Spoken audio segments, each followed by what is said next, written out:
morning guys. Anyway guys, this is Wilma. Welcome to my farm. Today video guys is about our pigs.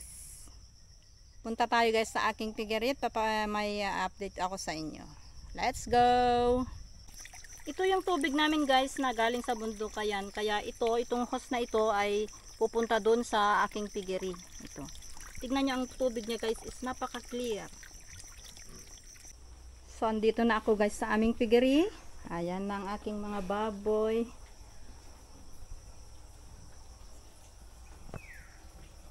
Ang bait niya.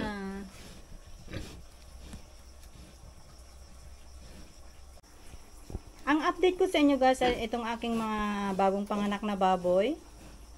May konting problema sa kanilang pagtatae.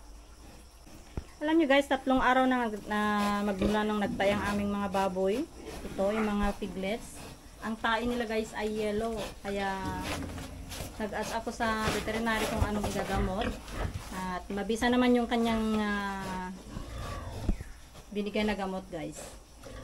Kasi hindi pa sila kumakain. They still not eating feeds. They will, binigay nila sa akin yung i-spray sa kanilang bunganga. So, papakita ko sa inyo guys yung gamot ng kanilang pagtatae.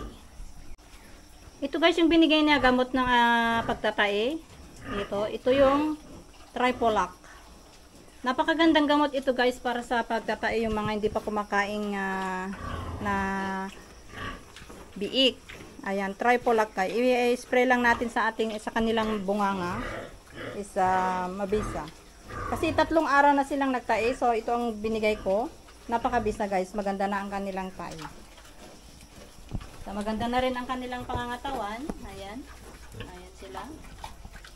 Ito guys ay 10 araw na nila. So, baka bukas ay kakapunin nila yung mga lalaki.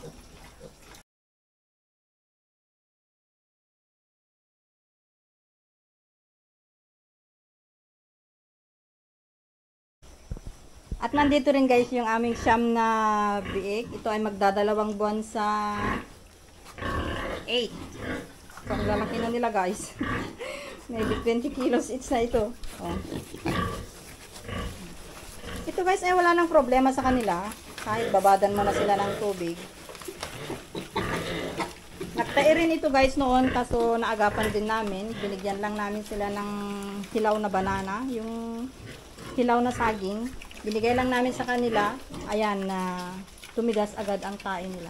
Maganda guys, kasi yung edad na nila is malalaki na.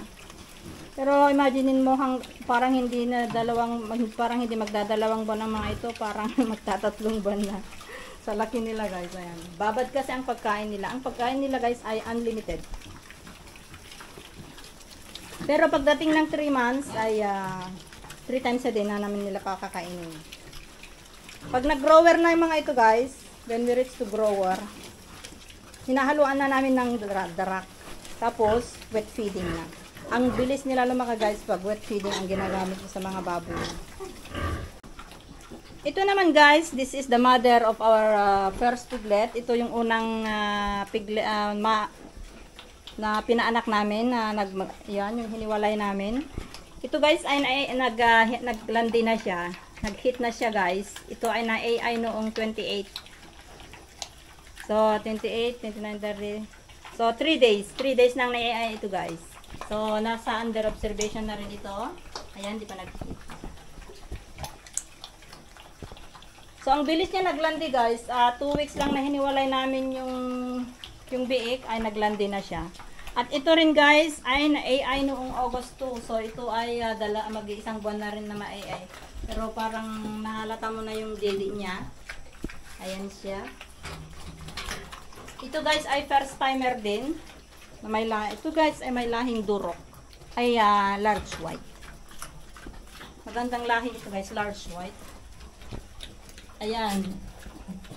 May sign na yan guys. Kasi na-check na ng technician yan. Is confirm na yan guys na buntis. Kasi mag-isang buwan na na-AI yan.